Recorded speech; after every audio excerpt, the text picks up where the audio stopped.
All right, let's dive right into this explainer. Today, we're unpacking a seriously fascinating, dark, graphic novel-style source text. We're looking at a Nietzschean Gothic fable, a story witnessed entirely from the dust of a shattered tower. We're going to unpack some pretty heavy, haunting philosophical themes here, touching on nihilism, identity, and the literal death of the human spirit.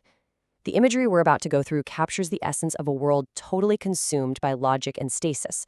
So stick with me as we unravel this incredibly grim narrative. To really get this fable, we gotta look through the eyes of its narrator. The ugliest man, also known as the honest guest, declares, "I am the ugliest man, the honest guest, whose face is a tapestry of stains and twisted tragedies that your sterile quills could never codify." He's basically the physical embodiment of authentic, messy human tragedy, the stains that a perfectly organized society tries so desperately to hide.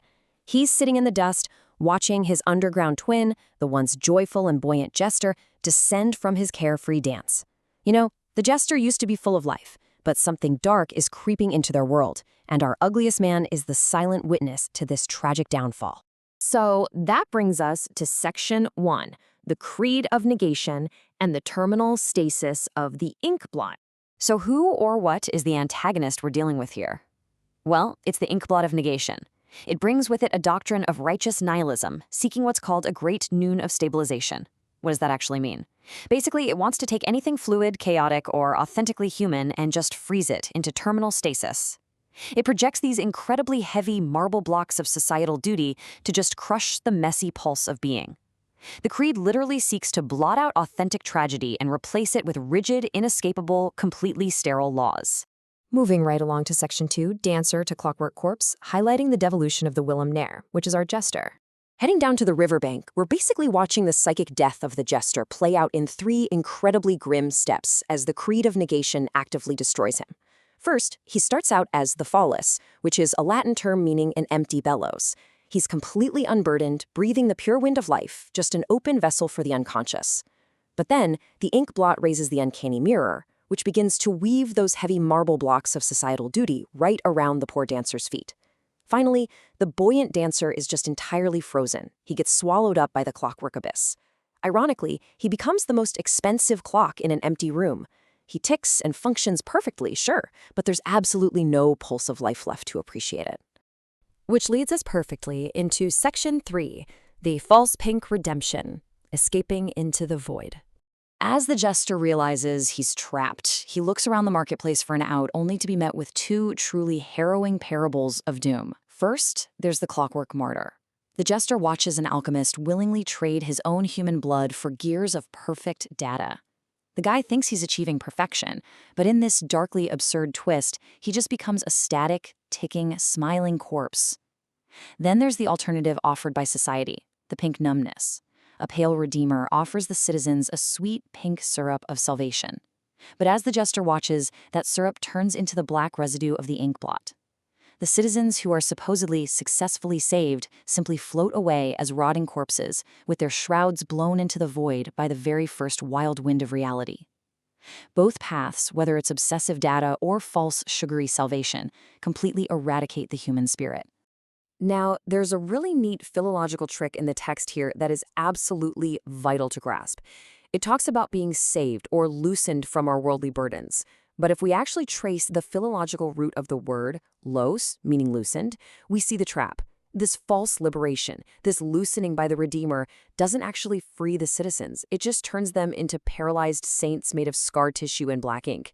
It's literally just a gateway right back into the clockwork abyss. They become monuments to self-negation, with these hollow sockets staring out from a life that was never lived at all. That brings us to Section 4, Sovereignty and Authentic Dirt, and the Parable of the Proportional Blade. Here's where things get intense. We see the jester make this desperate, violent attempt to separate himself from his own underlying tragedy.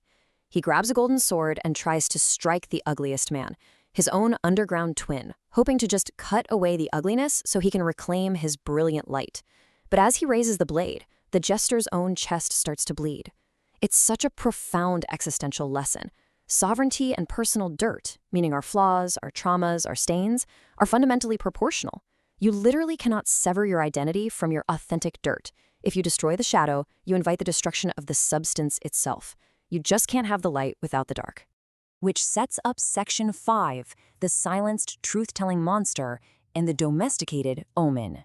The tragedy just deepens when we see what the Inkblot does to anyone who tries to rebel against its gears of logic. The timeline starts with the Wild Roar, a truth-telling monster just raging with bloody jaws against the system. But then comes the Overwrite. The monster's raw, authentic rebellion is completely silenced by the cold gears of the Inkblot. Next is the domestication. The beast isn't just killed, he's humiliated. He's forced into the fine silk robes of the Inquisitor himself. And finally, the terminal state.